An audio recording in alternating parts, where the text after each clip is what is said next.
Live from the local station, News 4 Jax starts now. Powerful images, babies crying, thousands of people making a mad dash through a police line, fleeing war-torn Syria. The crisis sparking global attention. What role the U.S. has in helping the refugees? Imagine if it was you. The head of the European Commission says his fellow Europeans should put themselves in the shoes of refugees fleeing from war. This crisis is highlighting the differences among countries that welcome desperate migrants and those that do not. Some 4.1 million Syrians are fleeing a homeland destroyed by more than 4 years of civil war. These people are walking anywhere from 4 to 9 hours with children, grandchildren before stopping and then picking up and moving on. The trail of migrants also spreads beyond Germany to other parts of Eastern Europe. Hungary is building this wall. Take a look at that, an attempt to try to stop or control the flood of refugees as they cross the border. In Serbia, the city's public parks have become a transient home on the way to Western Europe.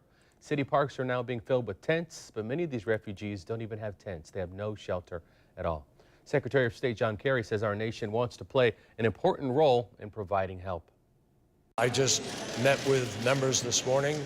We are committed to increasing the number of refugees that we take, and we are looking hard at the number that we can specifically manage with respect to the crisis in Syria and Europe in their migration today. During one desperate attempt at peace and freedom, a Hungarian camerawoman was fired from her job. She was caught on camera tripping a man who was carrying a child. She was recording migrants fleeing police when she stuck her leg out intentionally in front of the man, causing him to fall on top of one of his children. It's unclear, according to officials now, whether that was intentional. The station she works for said on its website she has been dismissed for, quote, unacceptable behavior. Presidential candidates are also sounding off on the controversial Iran nuclear deal. Democratic presidential candidate Hillary Clinton says she supports it. Speaking this morning in Washington, Clinton says if she becomes president, she says she will not hesitate to take military action if Iran attempts to obtain a nuclear weapon.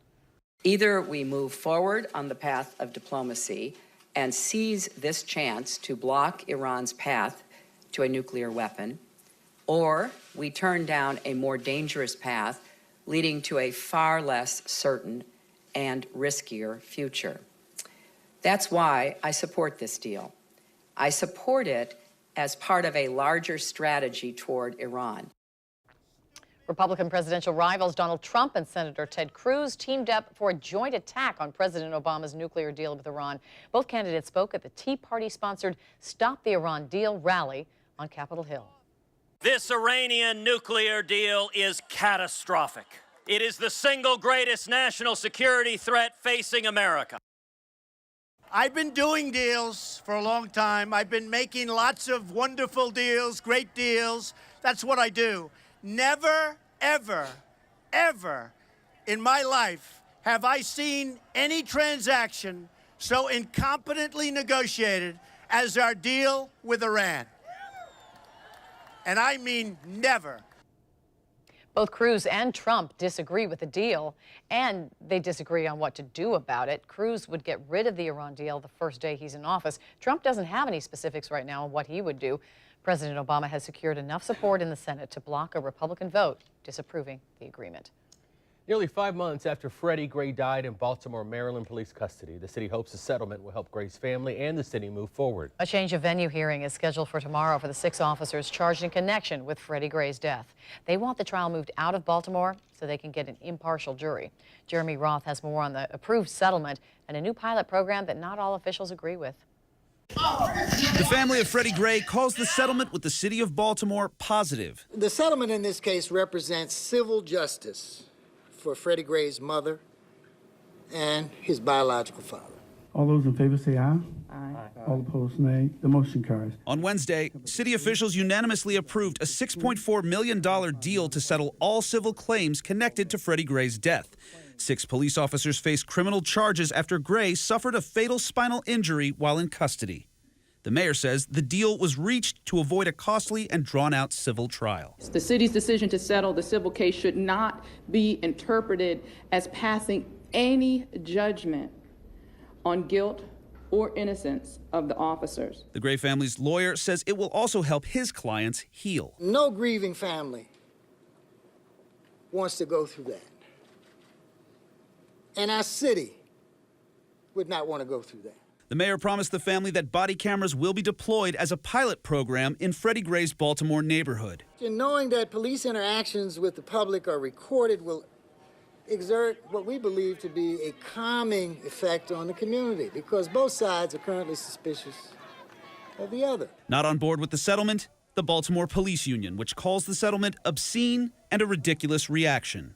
One city councilman agrees. Why don't we really investigate and see what happened rather than close the books quickly? In Atlanta, I'm Jeremy Roth reporting.